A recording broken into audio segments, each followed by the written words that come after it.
और क्या दूसरे ग्रह से आने वाले रहस्यमयी लोगों की या कहें एलियंस की दिलचस्पी पृथ्वी के अलावा इंसानों में बनाए विध्वंसक हथियारों में भी होती है? कुछ ऐसा हुआ है, तभी हम आपसे ये कह रहे हैं। क्या वो घातक हथियारों को पल भर में नाकाम कर सकते हैं? अमेरिका से एक बार फिर ऐसी ही खबर आई है और दावा यह किया जा रहा है कि एक अमेरिकी बेस पर परग्रही लोगों ने, एलियंस जिनको हम कहते हैं, दूसरे ग्रह के लोगों ने कुछ ही मिनटों में न्यूक्लियर मिसाइलों को बेकार कर दिया था। क्या है वायरल हो रही इस खबर का सच? इस रिपोर्ट में देखिए। क्या युद्ध के दौरान मिसाइलें ऐन मौके पर धोखा दे जाएंगी? क्या लॉन्च से पहले बैलिस्टिक मिसाइलें लॉक हो जाएंगी?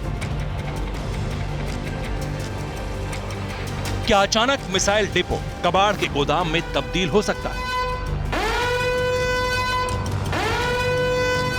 या फिर बेवजह बैलिस्टिक मिसाइल लॉन्च होगी और बिना किसी वॉर के धरती पर कोहराम मच जाएगा? ये तमाम सवाल इसलिए क्योंकि कहा जा रहा है कि दूसरे ग्रह से आने वाले लोग धरती पर मौजूद हथियारों को हाईजैक कर सकते हैं, उन्हें लॉन्च भी कर सकते हैं और बेकार भी बना सकते हैं। दूसरे ग्रह से जुड़ी एक और कहानी। धरती पर आधी रात को आने वाले रहस्यमयी यान से जुड़ा एक और वायरल दावा सामने आया है।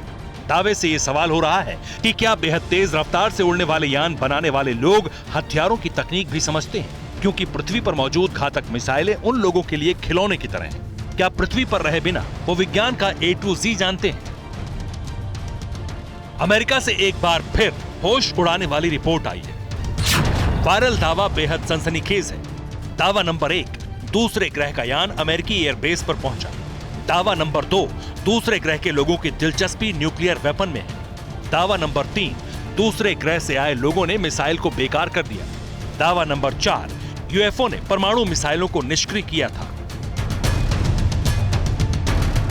अमेरिका के न्यूक्लियर वेपन की तैनाती को बहुत सीक्रेट रखा जाता है, लेकिन दावा है कि परग्रही यान उस सीक्रेट बेस तक पहुंचा और कुछ ही देर में बैलिस्टिक मिसाइलें ऑन हो गई। लगा जैसे किसी ने मिसाइल लॉन्च शुरू कर दिया है। कुछ देर बाद सभी मिसाइलों में तकनीकी खराबी आ गई। अमेरिका के एक नेता टिम ब्रूसेट ने यह खुलासा किया, लेकिन अमेरिका के 2 टॉप इंटेलिजेंस अफसरों ने ऐसी किसी भी घटना से इनकार किया है। Unidentified aerial phenomena task force ने ऐसी किसी घटना को नहीं देखा। अमेरिका में इसी हफ्ते यूएफओ को लेकर एक बड़ी सुनवाई भी हुई थी। अमेरिकी लीडर अपने दावों को लेकर सबूत तो नहीं पेश कर सके, लेकिन अमेरिकन एयरफोर्स के बड़े पदों पर काम कर चुके एक रिटायर्ड अफसर ने भी ऐसा ही दावा किया था। अमेरिकी वायुसेना के रिटायर्ड अफसर का नाम रॉबर्ट सालास है। रॉबर्ट वायुसेना में वेपन कंट्रोलर के तौर पर काम कर चुके हैं। बैलिस्टिक मिसाइलों के लॉन्च अधिकारी के तौर पर भी काम कर चुके हैं। परमाणु मिसाइल टाइटन 3 प्रोग्राम में इंजीनियर के तौर पर तैनात थे।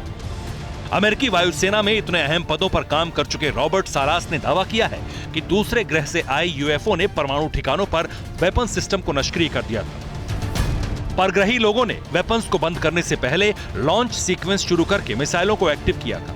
दावा है कि तब सभी 10 इंटरकॉन्टिनेंटल बैलिस्टिक मिसाइलें डीएक्टिवेट हो गई थी। ये घटना बहुत पुरानी है। दावा किया जा रहा है कि 1967 में मोंटाना में मॉल्सस्ट्रॉम एयरफोर्स बेस पर एक यूएफओ आया था।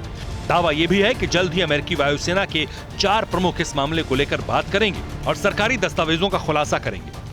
अमेरिका के कई पूर्व सैनिक इससे पहले भी यूएफओ देखने का दावा कर चुके हैं और पेंटागन में मौजूद कई फाइल्स में रहस्यमयी घटनाओं और यान का जिक्र है, लेकिन अब तक दूसरे ग्रह से आने वाले यान और परग्रही लोगों पर रिसर्च जारी है। Bureau report, TV9 Bharatvarsh. अड़ी सोमवार से शुक्रवार शाम 6 बजे सिर्फ TV9 भारतवर्ष पर।